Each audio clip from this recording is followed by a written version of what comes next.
I'm Connie Goad, and this is Lily. She's my helper today because we didn't want to take a nap, right?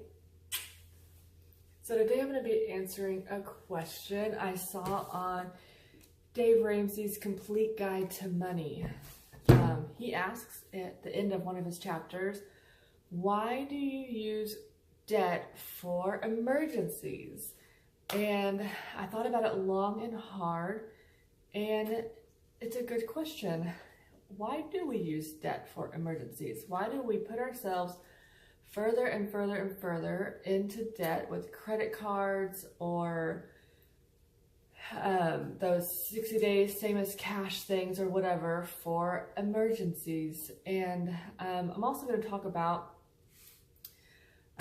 why we do that, why it's wrong to do that, or why it hurts us to do that, and how to avoid doing it. So for me, the secret is because it feels like free money, and who doesn't love free money? And it feels like that for a month, and then all of a sudden the bill comes in and you remember, oh yeah, I spent all that money and all of my cash, and now I can't pay for it. So one example for us was we needed a new living room set when we bought our first house.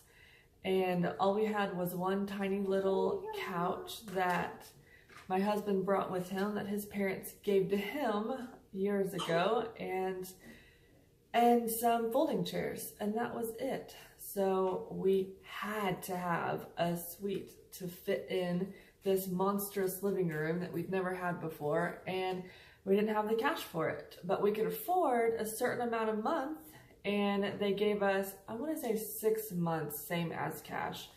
And so we bought the furniture, and then we went about our day, and we kind of forgot about the purchase.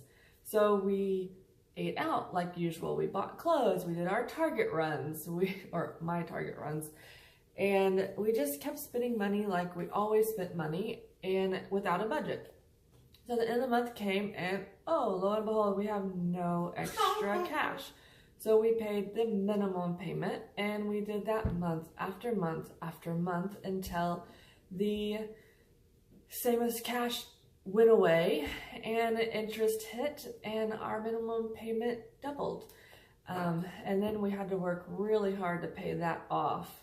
And I think it took us another 10 months to pay it off finally. But yeah, so that's why it's a terrible idea, because we rarely ever pay it at the end of the month. And if it was an emergency and you didn't have the money in the first place, you're probably not going to have the money next month. So yeah, for us, we really learned what's an emergency and what's not an emergency. And then the way we've been avoiding it lately is we saved up the $1,000 cash. That way, if we do have an emergency, like our tire blew out and we need a new tire, or any number of little emergencies, a medical emergency or whatever, we can pay the little emergencies off and then save that money back up. And that has been a huge help for us. And since, the last few months, we haven't had any emergencies pop up. But we also sat down and you talk about what is an emergency and what's not an emergency.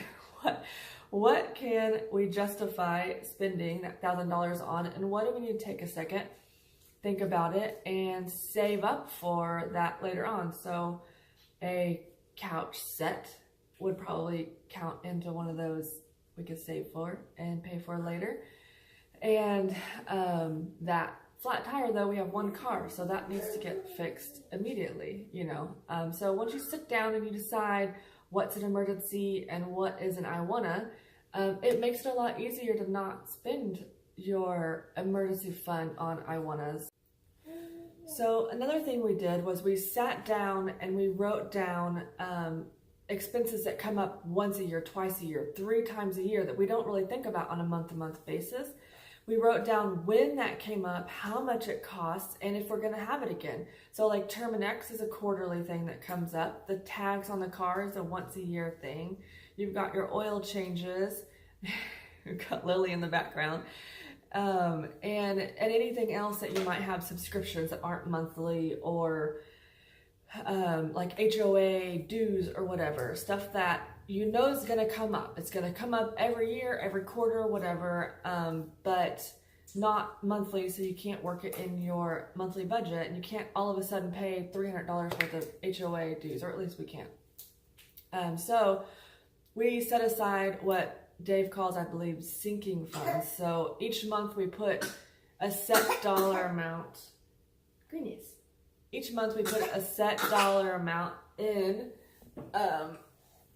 into our sinking funds for that particular account. That way it's there when we need it, because we know HOA costs the same amount every single time. We can guesstimate what the tags are going to cost, and I mean, and you can sit down for yourself and find out what your expenses are that come up frequently but not every month.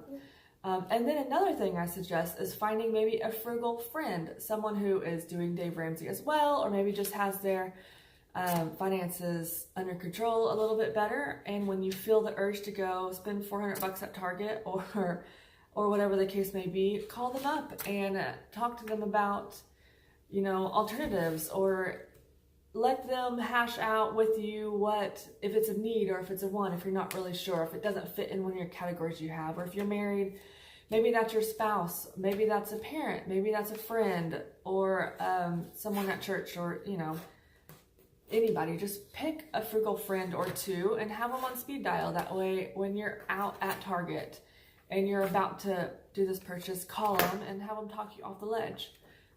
But most important, practice, practice, practice. Willpower does not just appear. You don't just have willpower. You have to work on it. You have to practice it. Just like you don't just get big muscles. You have to exercise them, and you have to exercise your willpower. But it gets easier over time, and you'll see a change.